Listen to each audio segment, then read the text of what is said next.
Hi, everyone. Thanks so much for joining me once again for another topic in our series where we're talking about debunking calories in and calories out and learning about our metabolism and the role that insulin plays. Today, I want to talk about metabolism and insulin resistance, building on what we've been talking about the last several weeks. And remember, this is coming from the book, The Complete Guide to Fasting by Dr. Jason Fung. And I will show you the book cover at the end of this presentation so that I highly encourage you guys to get a copy. It is written in layman's terms. You do not need to be medical to understand it, but that's why I love it so much is he really breaks it down to be easily understandable. And I'm just taking snippets out of that to share with you and bring you some education that I think is really powerful to your overall health and wellness. My name is Linnea Baker, and I am a board certified family nurse practitioner. So first, we want to tie it all together by talking about the single compartment versus the two compartment model, okay? In the single compartment model, when we talk about how our bodies work, this model believes that eat less, move more, or calories in, calories out that we talked about several weeks ago, that is what you need for weight loss. It's based on a single compartment model. Eat less, move more, you'll lose weight. The idea is that all calories are created equal. They're stored in a single compartment. If you exert more energy or exert more calories than you eat or consume or take in, you will burn body fat. However, as we've been talking about over this last several weeks, we've been debunking the calories in, calories out. And that video is available on my health and wellness Facebook group, as well as through my YouTube channel that you can see it. But it's incorrect. And we've been talking about this over the last several weeks as we teach you how your body actually works. So then we have the two compartment model, and that actually is how our body works because we're storing energy in two places. We are storing our energy in glycogen, and we're also storing it in body fat. And we talked about this as well over the last couple of weeks.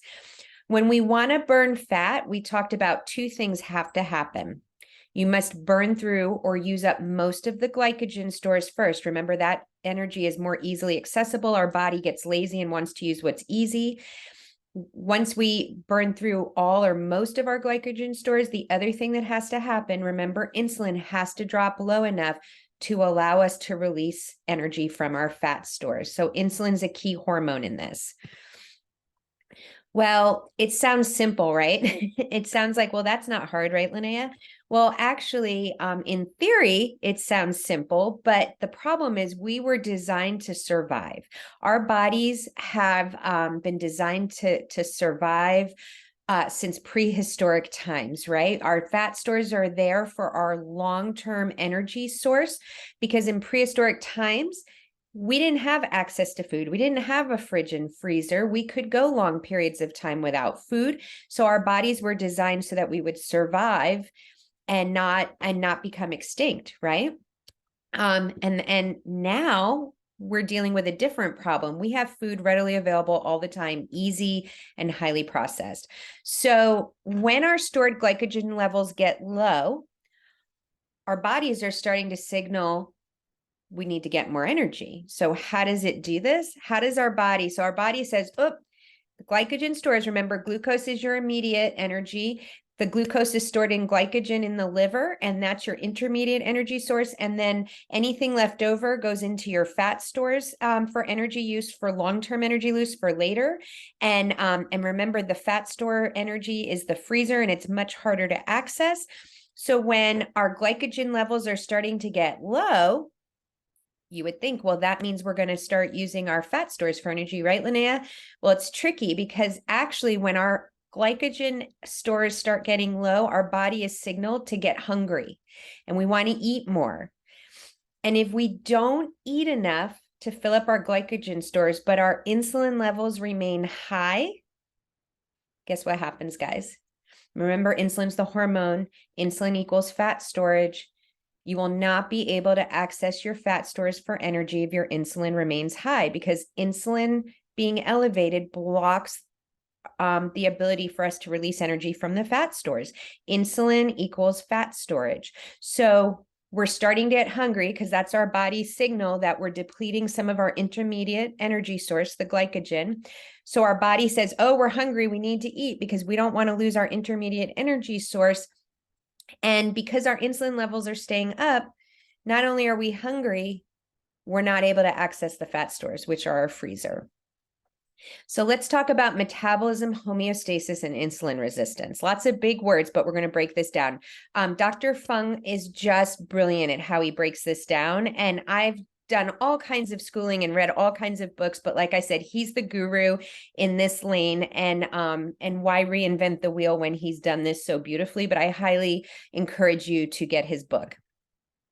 So when we talk about metabolism, our bodies are very smart, I told you, because they're designed to survive and they're designed to conserve energy. So how do we conserve energy when our insulin is high and it's blocking the ability for us to access our long-term energy and our fat storage? Guess what it does? Our metabolism slows down, guys, because our body's smart. It's like, well, we don't want to expend more energy because our glycogen stores, our intermediate energy, are low, and we can't get to the fat stores because our insulin is high. So when food or glycogen are available, we do not use our less accessible fat stores. Remember, there's a hierarchy: glucose first, then glycogen. The food we eat, we use the glucose first for energy, immediate energy. We store it for glycogen energy, for intermediate energy. Last is the fat store energy. So when we have food or glycogen available, we don't use the less accessible fat stores. That's our long-term energy storage. And instead of using some of the food in the freezer, we're just constantly packing that freezer full to use at a later time. The energy is stored in the fat stores, but we're never accessing it. So it's like your freezer's overflowing with food that you could use, but you're constantly getting your food from the refrigerator, which is your glycogen stores, okay? Because it's easier. And because we have food and we have glycogen available, our body says we don't need the fat storage, but it's got unlimited ability to store the energy as fat. So we can keep creating more and more to store in our freezer. As insulin resistance continues, we talked about this last week, about insulin resistance, it gets harder and harder for us to access the fat stores. And why does that happen? Well, remember I told you insulin is like a bully. And when the normal insulin that we have to put the blood sugar, the glucose into the cells, when our cells become resistant, they're not as sensitive to that level of insulin hormone. What does our body do? It bullies the sugar, the glucose, to get it into the cells. How does it do that? It increases the insulin. So our insulin levels go much higher to do the same job it used to do at a lower level. So now it's higher, and that insulin is just bullying and pounding away at the glucose to get it in the cells, okay? So we're forcing the glucose into the cells, but to do that, our insulin levels had to go a lot higher. So let's talk about homeostasis. So I told you it comes down to our bodies truly are designed to survive, and our bodies are super smart. And we have these mechanisms embedded in our bodies for survival. Remember, I told you the problem is now, though, we have access to readily available, highly processed, high sugar foods. And usually the foods that are not as good for us are the ones that are cheaper and easier to get to, right? And there's some other things that go into it, like the chemicals and additives that trick our brain and make us crave it more. But for this talk, the big thing is that we have access to all this highly processed, high sugar foods all the time. And so now our survival instincts are working against us because our body was designed to not have access to food all the time. Well, now in our culture, everything we do is revolved around food, and we're snacking and we're grazing and we're eating. And that's not how our bodies were designed to work.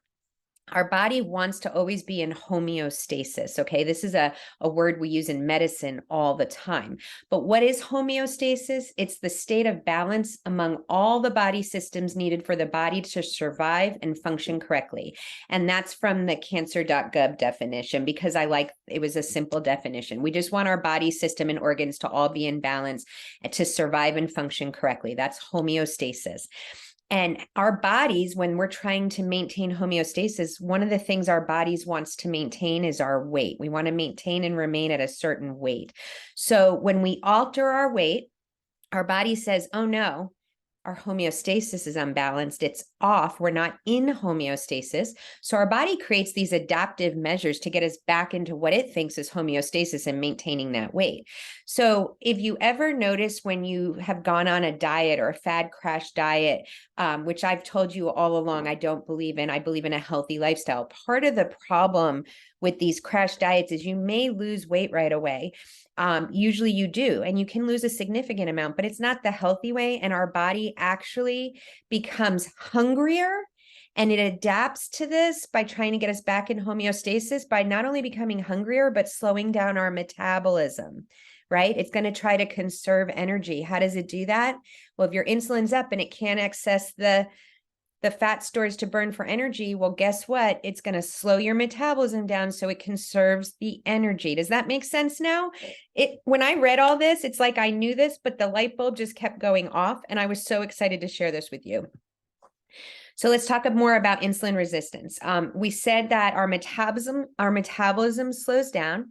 So, and we're getting hungrier, right? So as our body's adapting and trying to get into homeostasis because we've lost weight and it wants us to get back to the weight we were, because our body doesn't understand, we're actually having to try to eat even less than we were that got us to that weight loss. So maybe you restricted calories and maybe you went down to a 1,200 calorie a day diet and you lost weight, but now you're eating the 1,200 calories a day and you're not able to maintain the weight loss and your body starts either plateauing or gaining weight. That's because your body is slowing down your metabolism because it's adapting and it wants to be in homeostasis, okay? So remember, our insulin levels are high. We can't access the fat stores for energy, and our body's trying to conserve energy. Those are your big three things that are going on.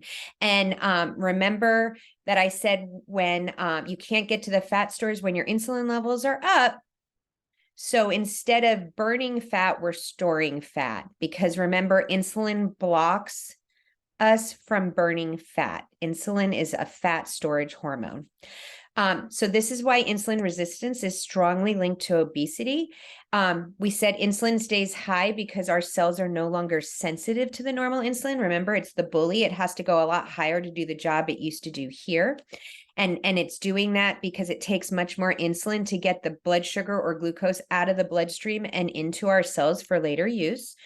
The high insulin levels also trigger your body to lower your metabolism, right? Because we can't access the fat stores. And as the glycogen stores are going down and the insulin levels are staying high and we can't use energy from the fat stores because insulin's blocking it, guess what happens? We get hungry and our body conserves energy by slowing down metabolism. And what happens is our weight plateaus or climbs up again, even though we kept eating the same. Isn't that crazy, guys? And it's frustrating. So in summary, insulin is fat storage. Insulin resistance is higher levels of insulin that are causing our bodies to block the release of fat stores for energy. And at the same time, we're slowing our metabolism down and increasing our hunger. We have trouble keeping the weight off, our weight plateaus, or we even start gaining some of the weight back despite sticking with the same restrictive calories. So very frustrating, and it leads to obesity. And I have so many clients that come to me frustrated and exhausted and overwhelmed and feel like nothing's ever going to work, or something that they're doing wrong, or something with their genetics. And that's not it. We just have to outsmart our bodies. And I have lots of tools in my bag to do that. The takeaway message is insulin is the crucial factor in weight loss, not calories. So again, we're going back to, this isn't about calories in, calories out, move more, eat less. That doesn't work. It's more complex than that. Okay, guys? So what are we going to talk about next? Next topic is going to be fasting and the metabolic switch. And we're going to take this a step further in our talk, because I'm going to tie in how fasting and the metabolic switch work with all of this and how our bodies work. And ultimately, we want to get into burning fat instead of storing fat. And once you understand all of this, it'll go back to why the calories in, calories out method does not work. And that's why we have a 99.2% failure rate using that method. That is still the common recommendations from most healthcare providers even now. If you didn't watch the videos that I've been doing, this is a series, and it will help you if you go back to the first one, which is debunking the calories in, calories out. Then there was the fridge and the freezer. Then I followed that with last week's topic was burning fat versus storing fat. What's the secret? So if you want to catch up on those, you can do that on my health and wellness Facebook group or through my YouTube channel, okay? Remember, guys, my mission is to positively impact your health and wellness through education and coaching to create generational health and a health span that equals your lifespan, okay? I'm truly passionate about this. And if you are frustrated with your current health, if you want help creating a personalized plan, to create a healthier lifestyle around your personal health goals, comment below, private message me, reach out to me, and we'll schedule a free health consult, okay? Remember that this is educational information. If you want to change any of your current lifestyle or make changes and you are followed by a physician or have a personal healthcare provider following you for medications, chronic diagnoses, any kind of medical diagnosis, if you're pregnant or breastfeeding, please reach out to your personal healthcare provider who knows you best and can give you advice. You can also reach out to me to talk with me more, but I just don't want you to go out and start implementing things you hear, because it's not a one size fits all. There are things we take into consideration as healthcare providers, and your personal healthcare provider knows you best. So I don't want to try to, this information isn't to try to replace information that they're giving you. It's just to give you knowledge is power, and you can go and have a discussion with them about any concerns you have, or you can reach out to me and I can help you walk through it. And then we can give you information to share with your healthcare provider. Okay. And then lastly, remember the book I'm getting this information from. This has been a godsend, The Complete Guide to Fasting by Dr. Jason Fung with Jimmy Moore. Such a fantastic book written in layman's terms so that you can use this for informational purposes. And again, this book also tells you to take this information and go talk with your personal healthcare provider before starting on any of the programs or methods that we're talking about with educational support. Okay. I'm so grateful for you for hopping on and listening to this video. I hope it brought value to you and will help you make those healthier choices and get you on a healthier lifestyle, or answer some questions that are so frustrating for so many of us. And please reach out to me if you have any questions for me. I'd love to hear from you guys. Thank you again so much for your support, and I'll be back soon.